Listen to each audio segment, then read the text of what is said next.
Good afternoon, all. Thank you, everyone, for coming to help us celebrate Shirley.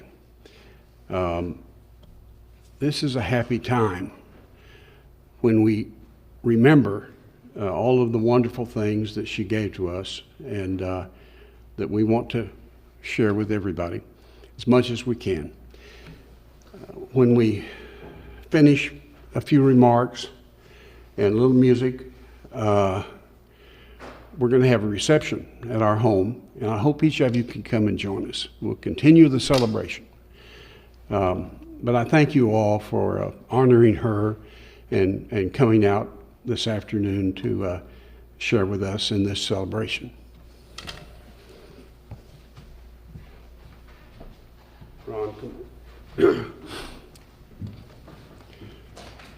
Ron Turley, grandson, is going to say a couple of words about his grandma.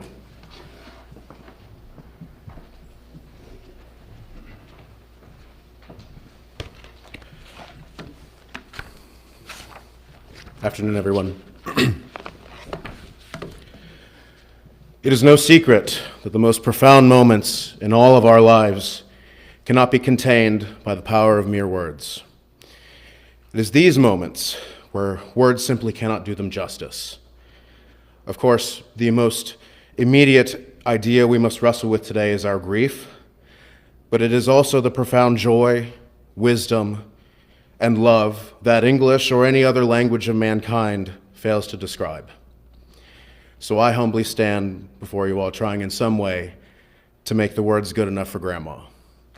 My name is Ronald Turley III, and Shirley Ann Turley was, among many other things, my grandmother.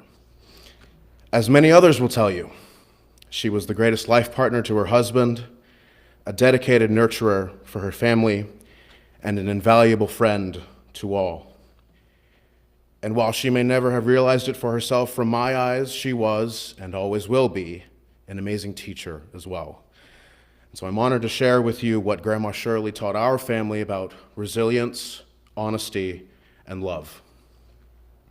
The story of Shirley's life began in Arizona, and at the age of 7, her family relocated to the Red Sands and Great Plains of western Oklahoma to start their life anew on a dairy farm.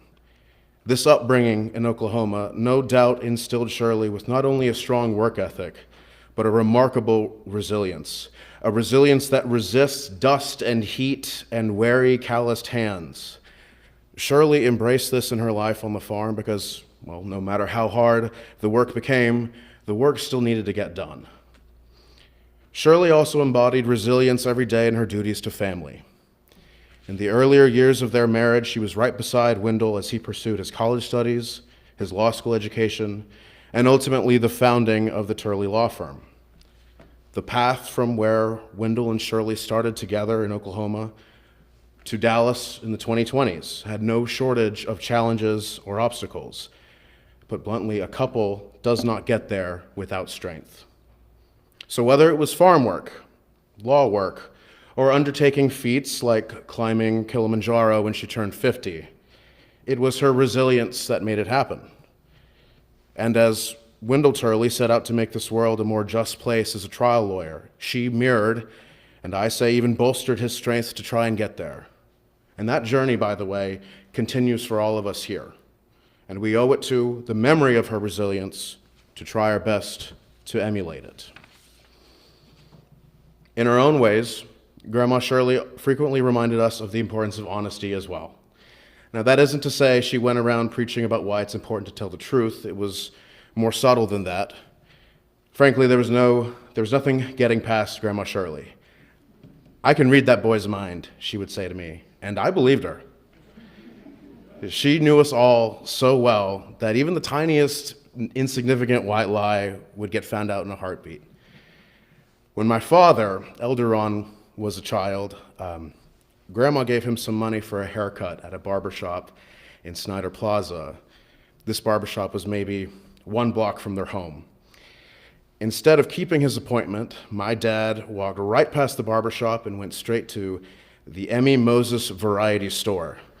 He then embezzled the $3 or so that he was given and bought a model airplane kit. When he returned home, Grandma asked my father where he had been, and my father confidently said, "Getting a haircut. Do you like it?" Of course, she knew the truth, and instantly and in her own gentle yet no-nonsense way, she sent my father back to return the toy plane and go through with his appointment at the barber. He never did build that aircraft, but for what it's worth, he doesn't see that many barbers these days either.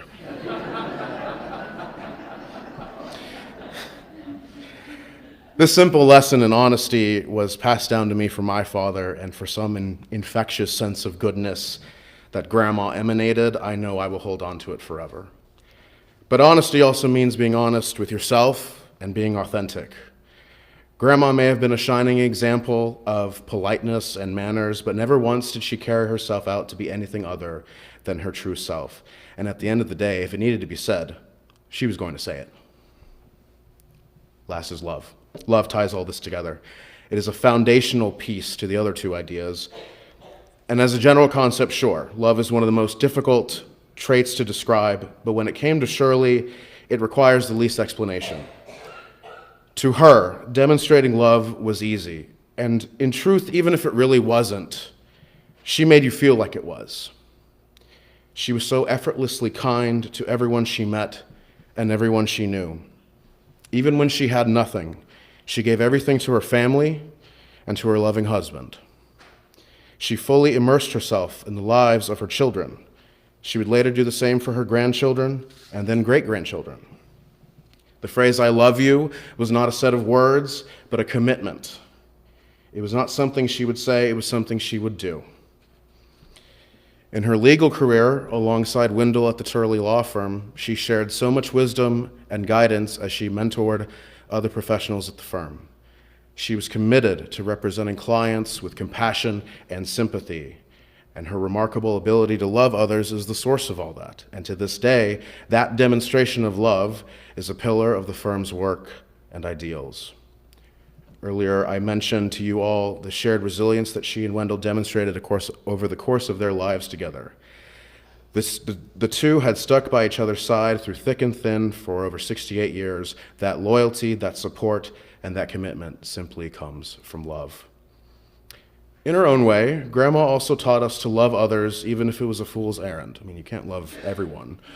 It was actually Grandma who taught me my first curse words. For the betting man, the smart money probably would have been on Wendell or my mother, but no, it was Grandma. One day, she was picking me up from elementary school, taking me to her house when some effing a-hole cut her off in traffic. Grandma taught me that through love, we can accomplish anything except maybe coping with Dallas traffic. But seriously, at the center of every life lesson, every recipe, every tidbit of knowledge is a little bit of love that she put into the world.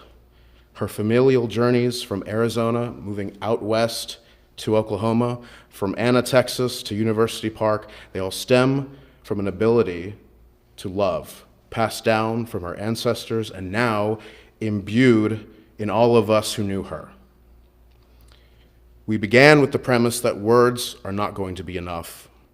So while I cannot articulate the exact kindness Grandma made others feel, all any of us can do, and indeed what we must do in her memory, is recirculate that kindness into the world every day. No question, this world is a little darker without her in it. But if we embrace the parts of her that will always live with us, no matter how long or how deeply you knew her, it can be made brighter still. My vow and my charge to all of you in this room is to do as she did. Be as resilient as you can, fighting to the end no matter the odds. Be honest to others and to yourself, and ground everything you do, big, small, or anywhere in between, in love. Thank you.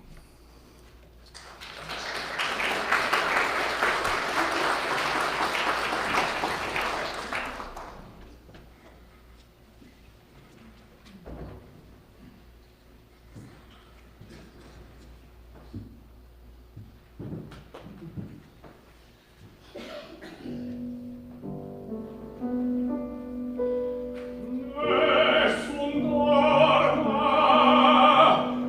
nessun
Well, that was truly amazing, and of course I have to follow it.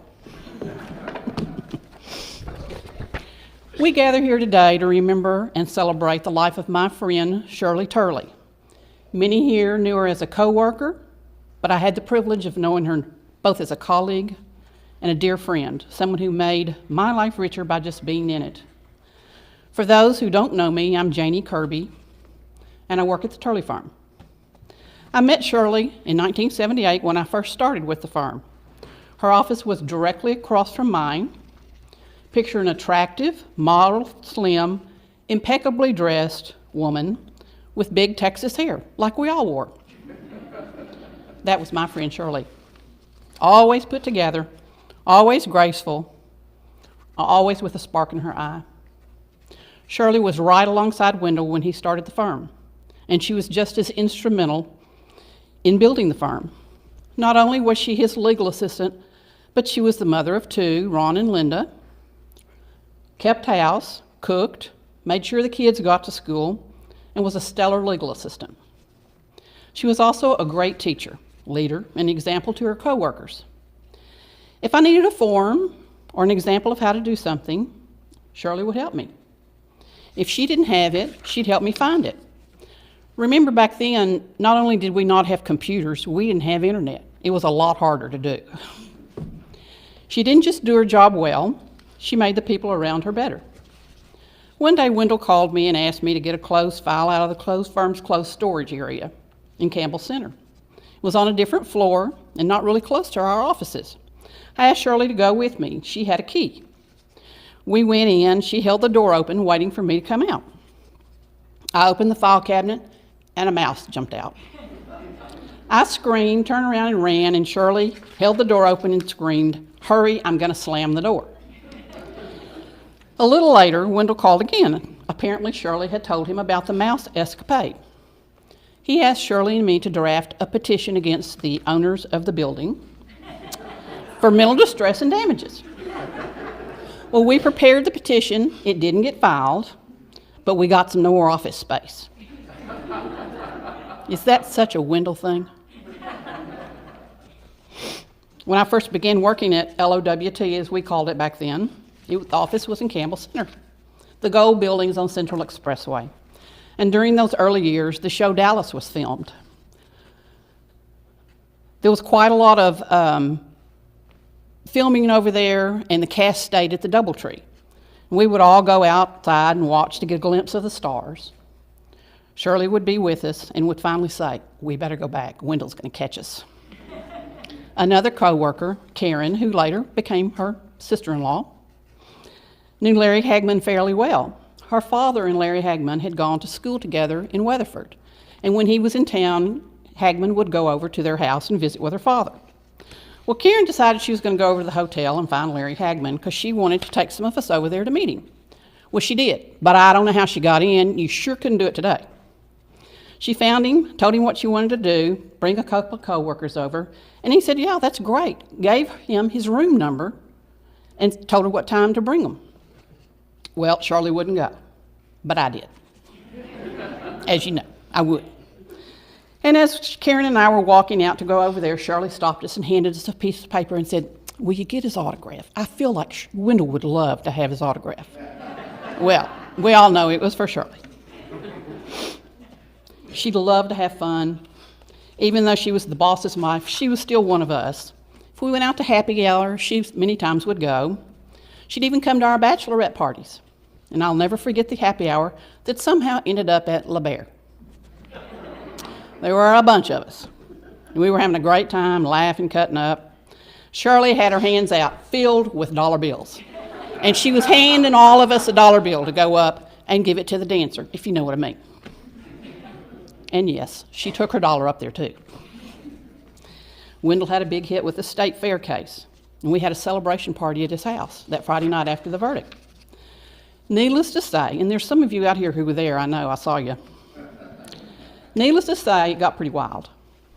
And on Monday, Wendell brought in a box filled with lingerie that had been left at the pool.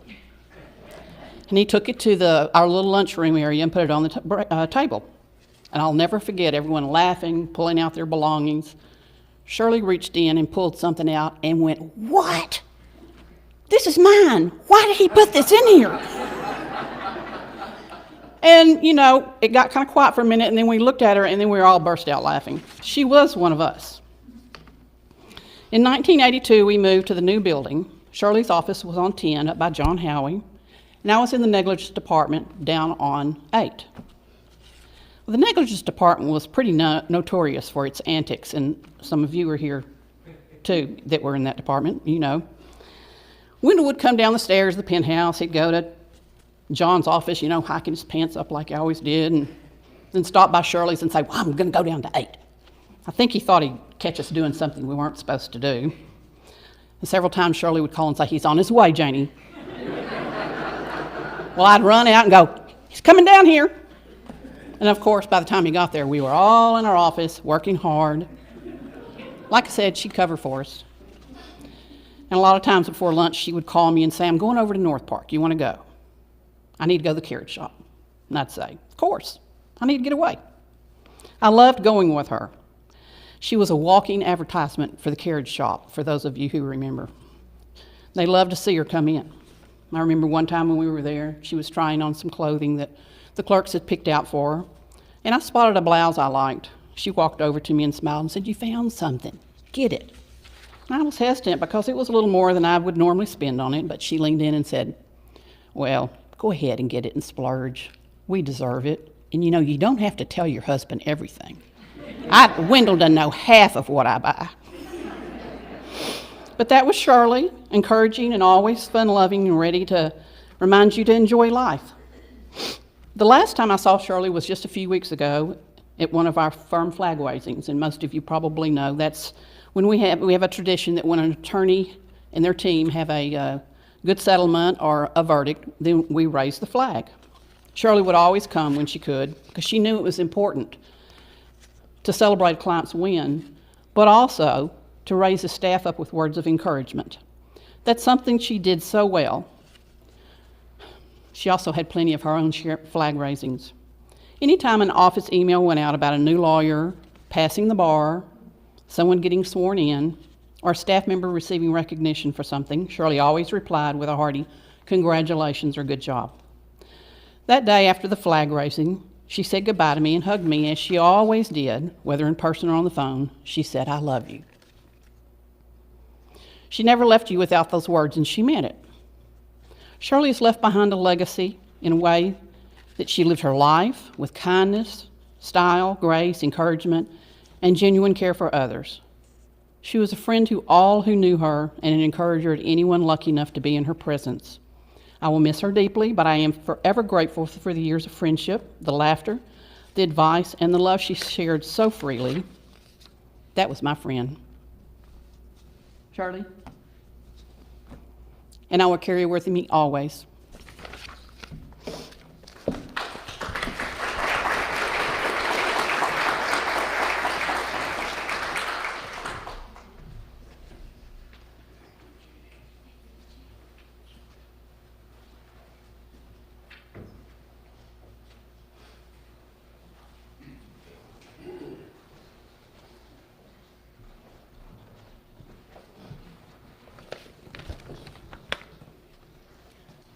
My grandma made the world beautiful.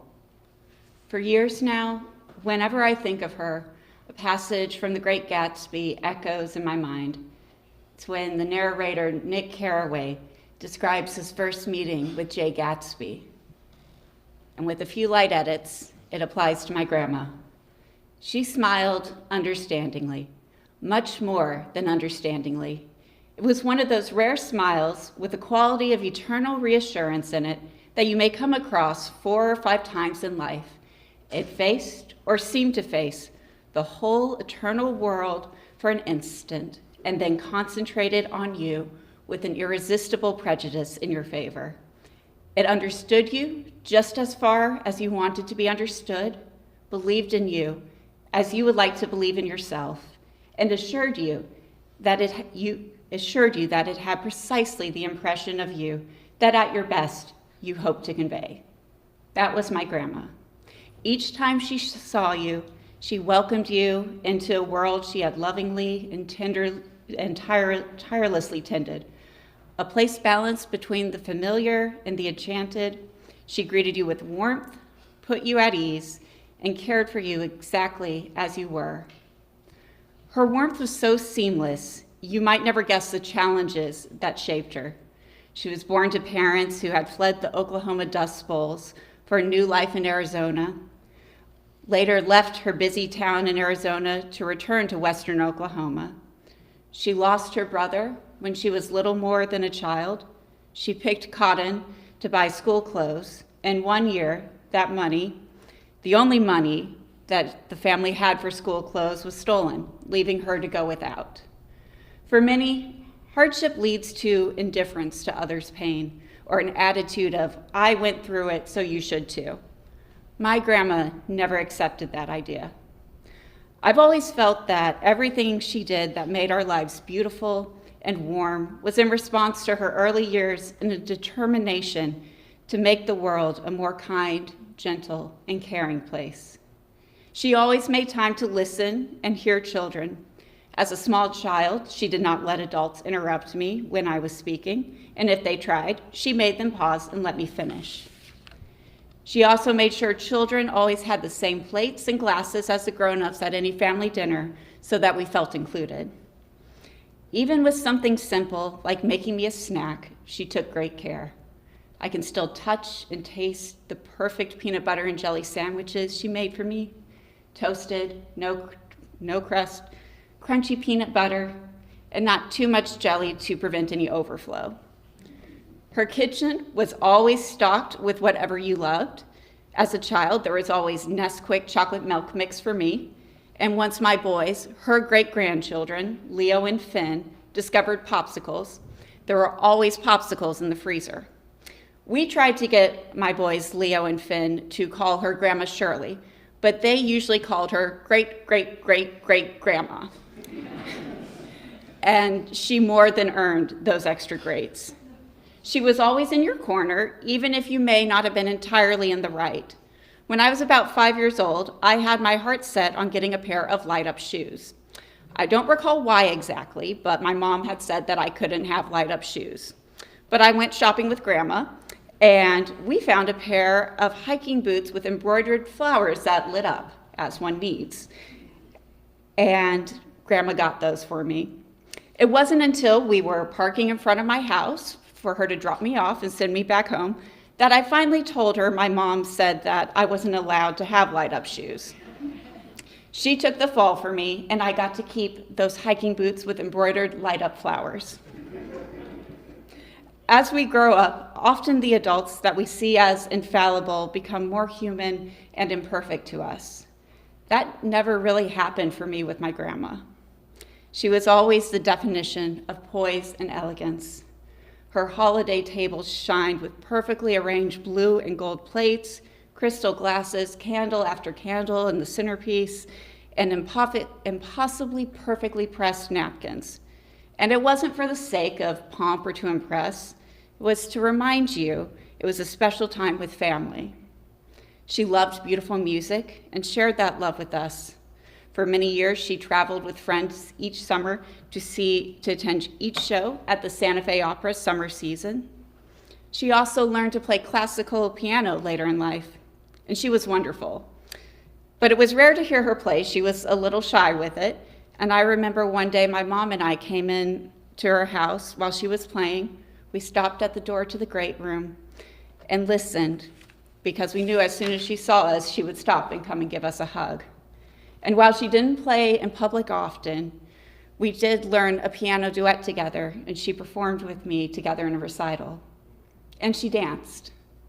On a trip to Mexico with our family, we sat on a patio where a nearby lounge had a band playing, and I remember my grandma and grandpa dancing together, laughing and smiling in the starlight. Now, she also seemed to be prepared for anything. No issue or problem could derail her plans. On Christmas Day one year, while we were eating in the dining room, a table in another room caught fire. And it was taken care of quietly. I didn't find out about it until years later. On our trip to New York City when I was 6 years old, my souvenir Statue of Liberty's arm broke off. My grandma looked in her makeup bag and she found nail glue to fix broken nails and used it to reconstruct my Statue of Liberty. And it held up. That Statue of Liberty was on the shelf in my childhood room for many years. And on that same trip to New York, we had trouble visiting the Statue of Liberty. Several days of fog prevented the ferries from running, and on the only clear day, the government had shut down and also stopped the ferries from running.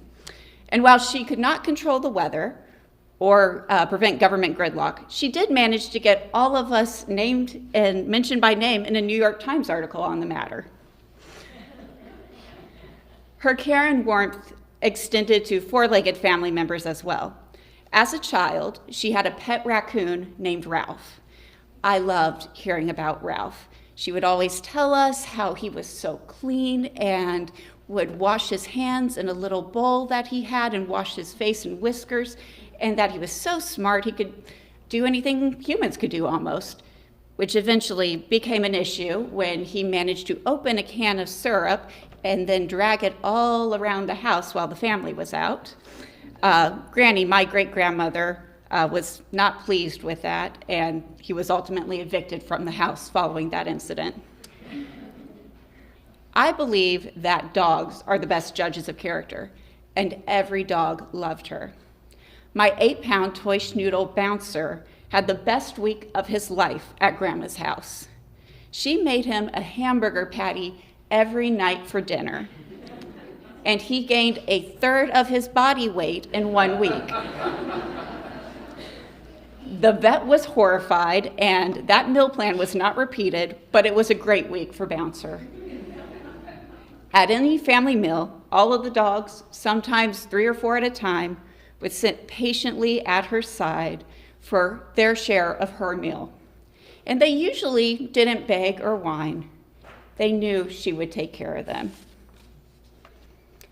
When we lose someone we love, it is my hope that our memories of them turn into seeds planted in us, and that as we remember them, those seeds blossom and the best of them can live on with us.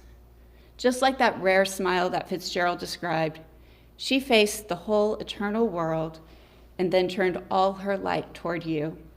And in that moment, you felt known, you felt loved, you felt like you were exactly who you had always hoped to be. She made the world beautiful. She shaped me, and all she met with that beauty, with that smile, her patience, her sense of wonder. I hope we will all try to do the same as we remember her.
Grandchildren are wonderful, aren't they? I want to thank you all again for being here and remind you to come and join us at our home as soon as this service is over.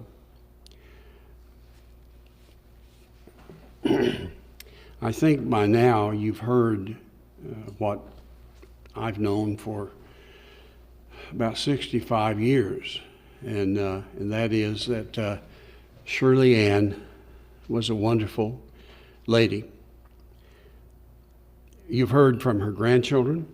You've heard from a co-worker. I hope you've had a chance to read the obituary. But I want to tell you something that I think you probably don't know. Shirley was a great adventurer and a good one. She photographed polar bears in the Arctic. She went to the Texas coast to chase the whooping cranes, and up in the Panhandle to chase the lesser prairie chickens before it got light as they did their mating dances. She sat with the gorillas in Rwanda and tracked the lowland gorillas in the swamps of Burundi. In the Galapagos Islands, Shirley photographed Lonesome George, the oldest creature on earth that we know of at that time.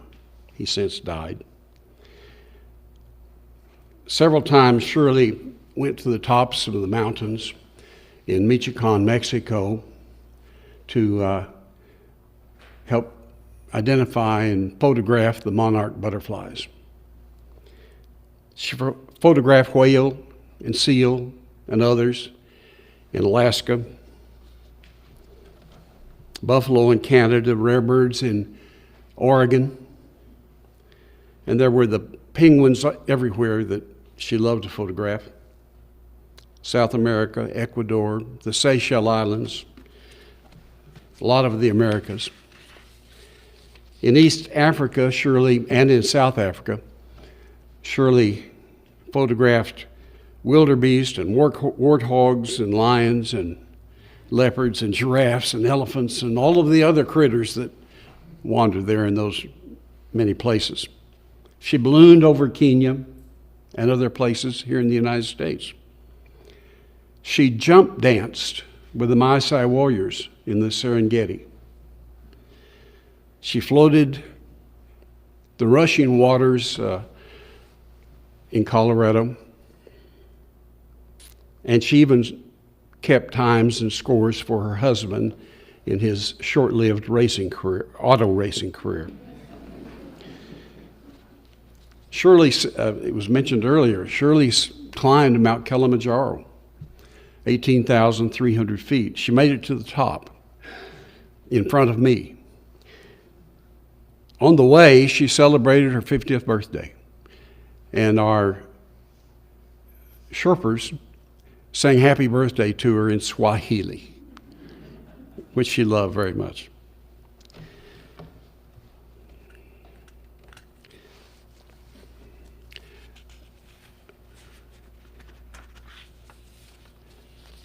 We photographed in Australia, and after we'd finished photographing wildlife there, we went up a little ways to Papua New Guinea, and she photographed the mudmen. And after photographing the mudmen, decided to rent a small plane and fly on up into the highlands of Papua New Guinea, where there was a very remote tribe, rarely visited by Caucasians or Europeans. But it was there that we ran into the chief and his two wives from the local tribe. The chief was a very distinguished fellow. He offered me 25 pigs if I would give him Shirley. He had two wives with him already, but he wanted a third wife, and he offered 25 pigs. I hesitated for a while. And then he upped the offer. He said, I only have 25 pigs, but they're very good pigs. Top of the line, he said, and I'll pay more later. I hesitated a little bit, but I turned that down. And Shirley had always thereafter said, I'm so grateful you didn't sell me for 25 pigs. She was an adventuresome woman, but she was also a romantic. During a train delay that she and I had on the Orient Express in Paris, France, we were delayed there after a fancy dinner on the train, and wonderful music was being played. And we weren't supposed to, but we got off and got on the platform where the music was still playing and danced. At midnight in Paris, France, on the Orient Express platform. We danced there for a while, and then the other passengers started to come and join us, even though it was forbidden that anybody would leave the train. They joined in Shirley's love of that moment and my love of that moment as she and her husband danced together. It was a beautiful adventure. It was romantic. And she's filled our lives with that adventure and romance, raised her children and her grandchildren to share that same joy. And we share it with you today. And I think if there's one thing that Shirley would like, and that is that we all take that sense of joy and love and respect and grandeur that she carried with her, that we carry it ourselves to others. Remember, we have a reception at our house. All of you come. Thank you all for being here today.